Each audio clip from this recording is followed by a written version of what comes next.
आजम खान और उनकी फैमिली की मुश्किलात कम होने का नाम नहीं ले रही हैं। अब उनको और उनकी फैमिली को एक और नोटिस जारी किया गया है।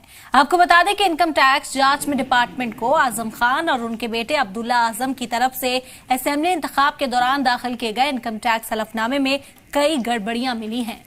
साथ ही तंजीम फातिमा के बैंक खातों में भी कई गड़बड़ियां सामने आई हैं। इन खातों में मुश्तबा लेन देन का पता भी चला है, जिसके बाद आजम खान, अब्दुल्ला और तंजीम फातिमा को इनकम टैक्स डिपार्टमेंट ने नोटिस भेजा है। नोटिस में उनकी चल अचल सारी इमलाक का ब्यौरा मांगा गया है। तो एक बार फिर से आजम खान के परिवार की मुश्किलों में लगातार इजाफा देखने को मिल रहा है। एक तरफ पहले ही उनकी रुकनियत भी रद्द हो चुकी है और अब दूसरी तरफ इनकम टैक्स की जानिब से भी आजम खान के परिवार पर शिकंजा कसता हुआ नजर आ रहा है। आजम खान के साथ उनके बेटे अब्दुल्ला आजम और साथ ही साथ आज़ीन फातिमा के भी जो बैंक खाते हैं उनमें लेन देन की गड़बड़ी का इंकशाफ सामने आया है और साथ ही साथ इनकम टैक्स डिपार्टमेंट की जानिब से हलफनामा दाखिल किया गया, नोटिस भेजा गया है और जिसमें ब्यौरा मांगा गया है सभी चल अचल इमलाक का।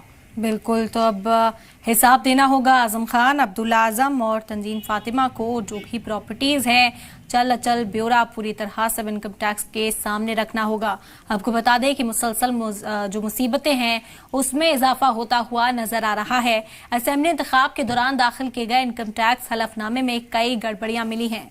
साथ ही तंजीम फातिमा के बैंक खातों में भी कई जो गड़बड़ी है वो सामने आई है। मुश्तबा लेन देन का पता चला है, जिसके बाद अब आजम खान, अब्दुल्ला और तंजीम फातिमा को